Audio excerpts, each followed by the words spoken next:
get this show started!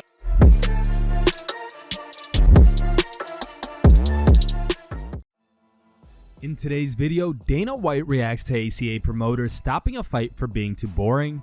Khamzat Chimaev posts new sparring footage. Chael Sonnen and Chris Curtis go back and forth on Twitter. Khabib Nurmagomedov predicts early finish of Charles Oliveira at UFC 280. And Dan Hardy clarifies his comments on Paddy Pimblett becoming bigger than Conor McGregor.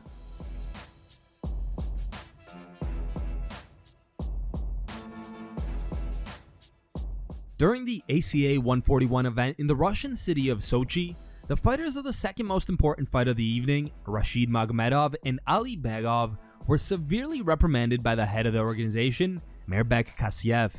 The ACA promoter entered the cage before the final 5th round and interrupted the fight due to the lack of willingness of both competitors to fight. Then, he disqualified the two fighters and called the result as a no contest. When asked at a press conference after Dana White's Contender Series about the behavior of the ACA boss, the UFC president said, Who did this? So the ACA promoter went into the octagon or the cage in the middle of a fight. Did you say Issei? ACA. ACA, okay. Because the fight was boring, he wasn't enjoying it. Went in and disqualified both fighters. I'm just curious. That is f***ing awesome. That is props to that guy. Yes. Highly, incredibly unprofessional, but f***ing awesome at the same time. Was it really a boring fight? I think so, yeah. I didn't see it. Yeah, well, that gives me some ideas for next Tuesday. Believe me, there's been days that I've wanted to throw a chair in there. But yeah, you just got to sit there and take it. Or get up and go to the back and sit in your room. One of those two things is probably what the guy at ACA should have done.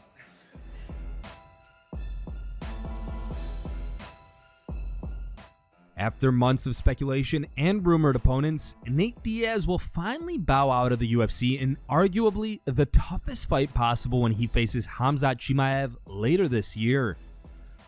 The Boars has already started training camp for this fight at his longtime gym, All Stars, which has posted new sparring footage on their Instagram page. Check out the video.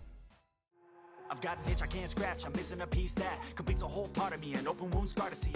Everybody come here, gather round, welcome to the freak show, the best in town. What the hell's wrong with me?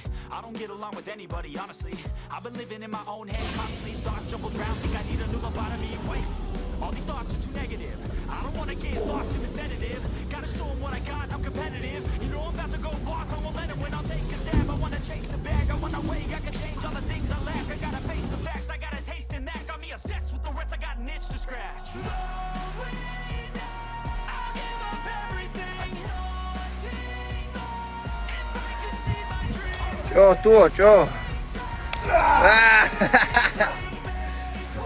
Guabil.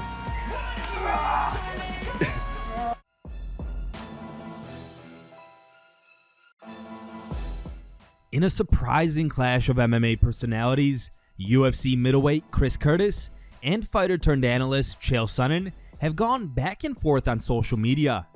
Curtis started off the exchange with Sonnen when responding to people asking him about Sonnen's latest video, where Chael talks about how the fight went in favor of Hermansson and also had some baffled thoughts as to why Hermansson apologized to Curtis in the Octagon interview. After being alerted to a video posted on Sonnen's YouTube channel, Curtis took aim at the American gangster, suggesting that he doesn't care what Chael says. He tweeted, "People keep asking me if I heard what Chael Sonnen said. Guys, I don't give a f about Chael Sonnen, and let's be real, nobody has ever watched the Chael Sonnen fight for entertainment, ever. Remember how exciting it was to see him lay on Silva for 4.5 rounds?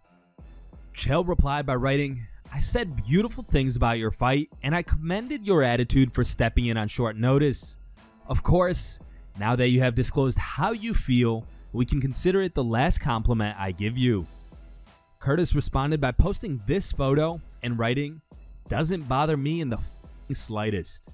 Curtis followed up with, "Have heard nothing but people telling me. I even got shit on by Chael today. And you know what? F***ing over it, man. Really am." He replied, "Well, not so fast. I'm going to make your statement very true when I get in the studio tomorrow. But for now, you can judge for yourself. Curtis later apologized to Chael, writing, "Fair enough, not what was conveyed to me. That one is on me. Today has been a steady deluge of hate and everything else. Then this came up and I lumped it in there with all the rest without doing a deep dive. Say what you will tomorrow, I earned that one. Regardless, my apologies." Sonnen finished the back and forth with, "Accepted. By the way, you stepped up on short notice and did some pretty heavy lifting against a contender. You pushed hard for 15 minutes. Pretty stud move in my book."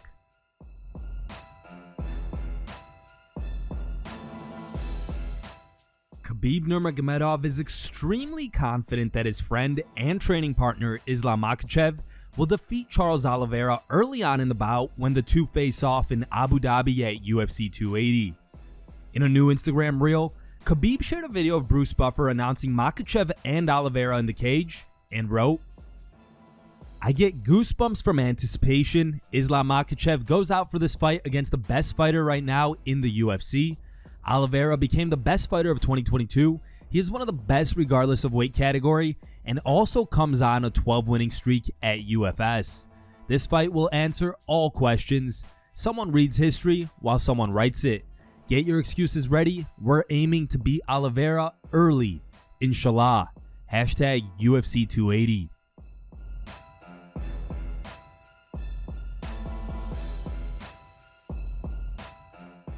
On the latest episode of the MMA Hour with Ariel Helwani, Dan Hardy joined the show to discuss UFC London and spoke tremendously of Paddy Pimblett's potential.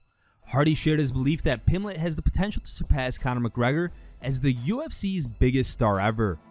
Now, in an interview with Jimmy Smith on SiriusXM, Hardy clarified his comments on Pimblett becoming a bigger star than McGregor and discussed whether Paddy could become a UFC champion in the future.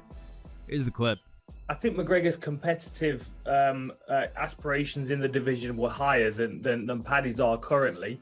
I mean, I'm not underestimating him, but, you know, I mean, to clarify the comments that I've made, people have got to bear in mind that Paddy's benefiting from the platform that McGregor elevated, right? I'm not saying like Paddy may not have been able to come into the UFC had McGregor not existed and level the sport up in the way that McGregor did.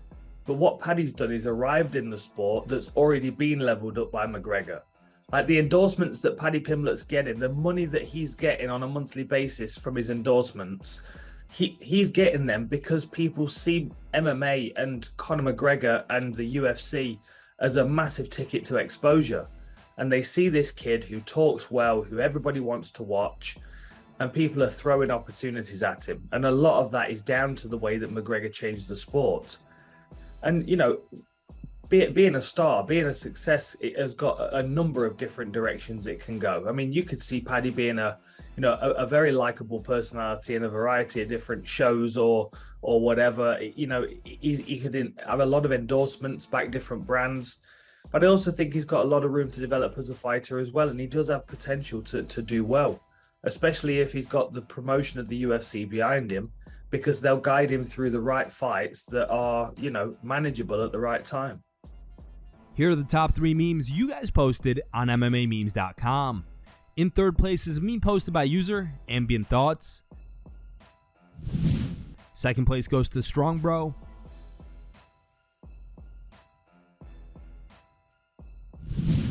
And the number 1 voted meme was posted by a user named Benny Benassi.